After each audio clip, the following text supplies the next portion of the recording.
మన జనసేన పార్టీని బలోపేతం చేయడానికి వచ్చిన ఎంపీటీసీలని, లాయర్ని, నాయకుల్ని, పేరు పేరున విభిన్నమైన సామాజిక వర్గాల నుంచి వచ్చిన ప్రతి ఒక్కరికి కూడా నా హృదయపూర్వక నమస్కారాలు. మనస్ఫూర్తిగా మీ అందరినీ జనసేన కుటుంబంలోకి ఆహ్వానిస్తా ఉన్నా. ఇది ఫోటోలకో, ఇంక నేను ఒక నియోజకవర్గాన్ని, మన పిఠాపురాన్ని నా స్వస్థలం చేసుకోవడానికి వచ్చాను ఇక్కడికి. నా కోరిక ఈరోజు పొద్దున వచ్చేటప్పుడు అనుకుంటా ఉన్నా, మన జనాభా 2 లక్షల పైచిలకు కుదిరితే నేను ఈ రానున్న కొద్ది కాలంలో కూడా ప్రతి ఒక్కరితోటి ఫోటో తీయించుకోవాలనేది నా కోరిక. కాకపోతే అది ఒక్క రోజులో అవ్వదు కాబట్టి తీసుకున్న వాళ్ళని నేను కూర్చోబెట్టి ఉదయకి పొద్దునే చెప్దాం అనుకుంటున్నా. మన కమిటీ కూడా ఈ కొద్ది సంవత్సరాల్లో లేదు, ఇక్కడున్న కూర్చొని పాప మీరు అందరూ నలిగిపోతారు, మీరు రావాలని ఉంది కానీ మీరు రాలేకపోతున్నారు. నేను కనీసం రోజుకి ఒక 200 మందికి పిలిచి నేను ఫొటోస్ ఇస్తాను. నేను కాకపోతే అంటే ఎందుకు మనకేంటి కొన్ని ప్రోటోకాల్స్ పాటించకపోతే ఏమైపోద్ది అంటే, చాలామంది కొంతమంది ఈ కిరాయి మూకలు ఏం చేస్తారంటే, ఎక్కువ మంది వచ్చినప్పుడు సన్న బ్లేడ్లు తీసుకొచ్చి కట్ చేస్తూ ఉన్నారు సెక్యూరిటీ వాళ్ళని కూడా, నన్ను కూడా. మన ఇక్కడ కూడా జరిగింది. అందువల్ల ఏంటంటే కొంచెం ఇలాంటి పరిస్థితుల్లో మీకు మన ప్రత్యర్థి పార్టీ పన్నాగాలు తెలుసు కాబట్టి, అందుకని కొంచెం స్ట్రీమ్ లైన్ ఉంటే మనం చేసుకోవడానికి బాగుంటుంది. సో నేను పిఠాపురంలో ఇప్పుడే కాదు, రేపు పొద్దున మీరు భారీ మెజారిటీ ఎమ్మెల్యేగా గెలిపించాను. నేను ఒకటి అనుకున్నా, రోజువారీ కార్యక్రమంలో ప్రతి మండలం, ప్రతి గ్రామంలో కూడా మనం ఎవరైతే ఉన్నారో అందరికీ నాకు ఫోటోలు ఇవ్వడానికి నేను సంసిద్ధంగా ఉన్నాను.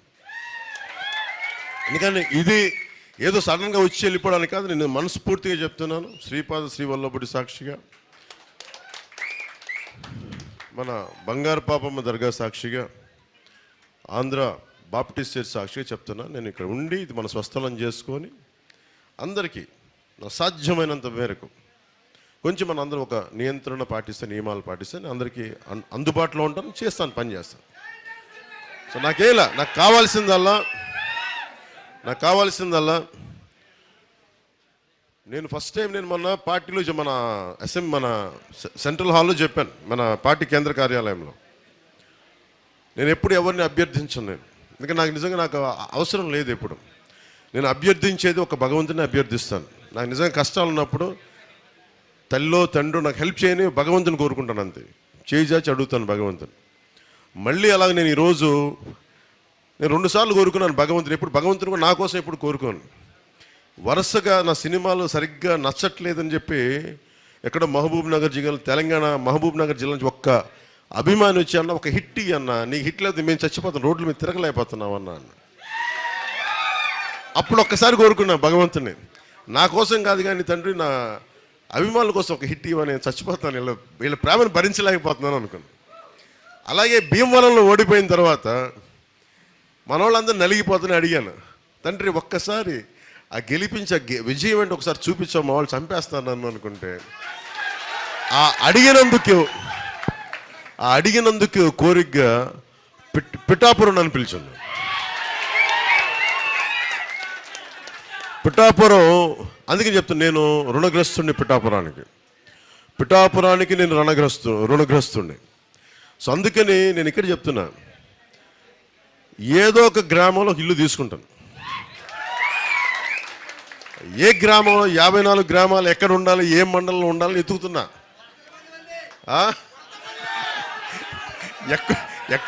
భగవంతుడు శ్రీపాద శ్రీవల్లభుడు తల్లి ఎక్కడ అనుమతిస్తే, ఎక్కడ దొరికితే అక్కడికి వచ్చి, కానీ అది మన పిఠాపురంలోనే ఉంటుంది. నేను మీకు అండగా ఉంటానని తెలియజేసుకుంటూ, ఎందుకంటే నేను మిగతా చోట్ల కూడా తిరగాలి, మిగతా కార్యక్రమాలు చేయాలి కాబట్టి మనస్ఫూర్తిగా మీ అందరికీ ఇంకొక మారు అందరిని ప్రత్యేకించి కలుసుకుంటానని నేను మీకు మాటిస్తాను. నేను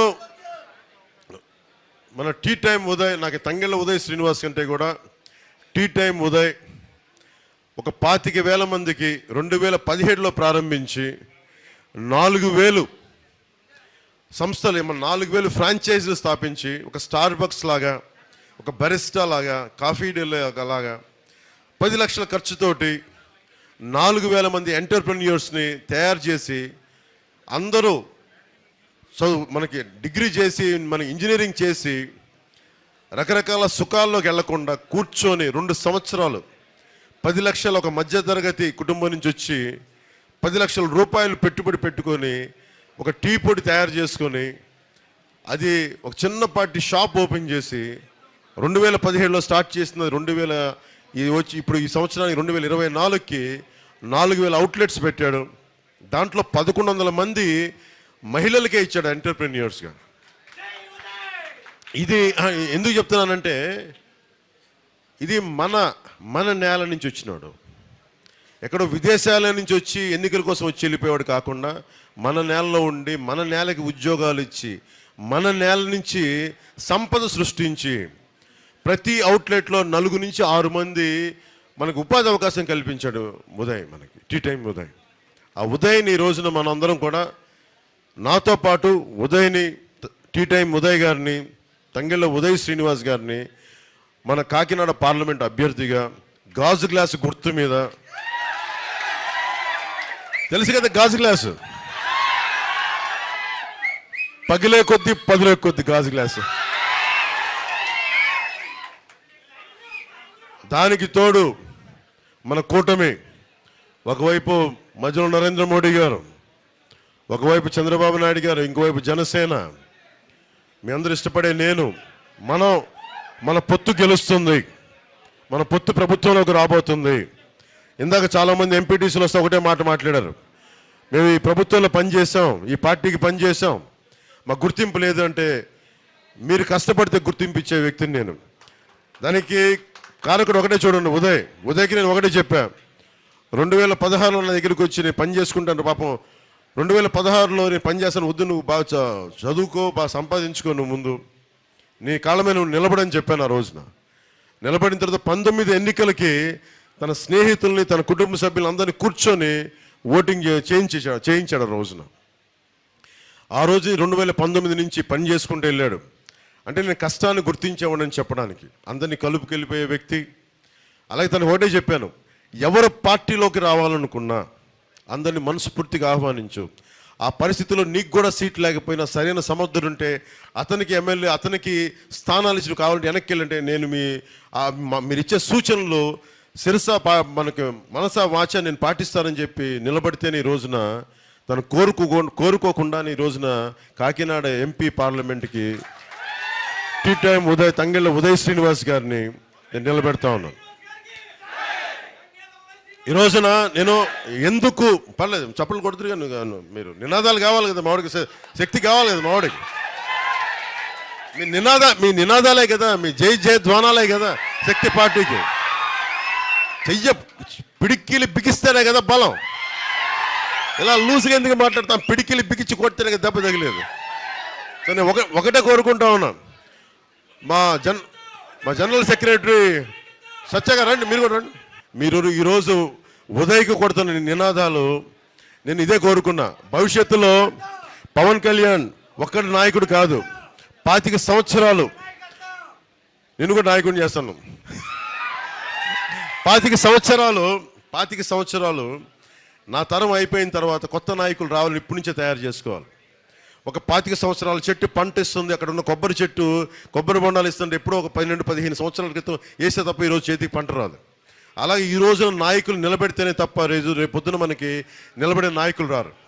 అందుకని భవిష్యత్తులో మీ అందరి నుంచి బలమైన నాయకుల్ని వార్డు స్థాయిల్లో, మనకి మున్సిపాలిటీ స్థాయిల్లో, మండల స్థాయిల్లో, నియోజకవర్గ స్థాయిలో, రాష్ట్ర స్థాయిల్లో, దేశ స్థాయిల్లో కూడా జనసేన బలమైన నాయకుల్ని తయారు చేస్తుంది. దానికి నిదర్శనమే ఈ రోజున మన టీ టైం ఉదయ్ శ్రీనివాస్ గారు.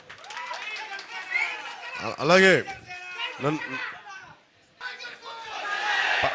పర్లేదు ఈరోజు ఉదయ్ కదా కాదు కష్టపడి, నేను నిజంగా చెప్తున్నా, ఉదయ్కి సంవత్సరం కూడా అవల బాధ్యత అప్పచెప్పి ఇంత బలోపేతం చేశాడు పార్టీని. అందరినీ కలుపుకెళ్ళాడు, మన నాయకులందరినీ కలుపుకెళ్ళాడు. మన కోసం పనిచేసిన, పార్టీ కోసం పనిచేసిన దాదాపు 10 మంది పైగా నాయకులు రేపొద్దు నేను సత్కరించబోతున్నాను, వారిని గుర్తించబోతున్నాను. వారి సేవల్ని నేను గుర్తించి అందరికీ తెలియజేస్తాను. మన నాయకులందరికీ, మన చల్ల వెంకటలక్ష్మి గారితో సహా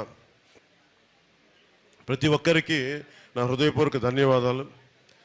నాకేలా ఈసారి చిన్న మెజారిటీతో కాదబ్బా, కొంచెం భారీ మెజారిటీతో గెలిపించాను. ఎందుకంటే నేను ఆలోచిస్తే నేను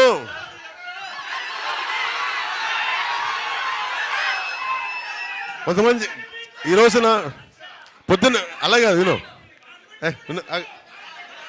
పొద్దున్నే అడుగుతా ఉన్నారు, పొద్దున్నే అడుగుతా ఉన్నారు, పొద్దున్న ఎవరు చెప్తా ఉన్నారు, మరీ అంత లక్ష్య ఆశించడం దుర్మార్గం, అంత ఆశించకండి అంటున్నారు.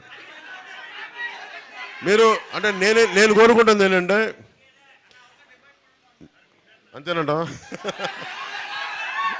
నేను కోరుకుంటుంది ఒకటే, నా జీవితంలో విజయాలు చాలా తక్కువ చూశాను, ఎప్పుడు అపజయాలు ఎదుగుతూ వచ్చాను.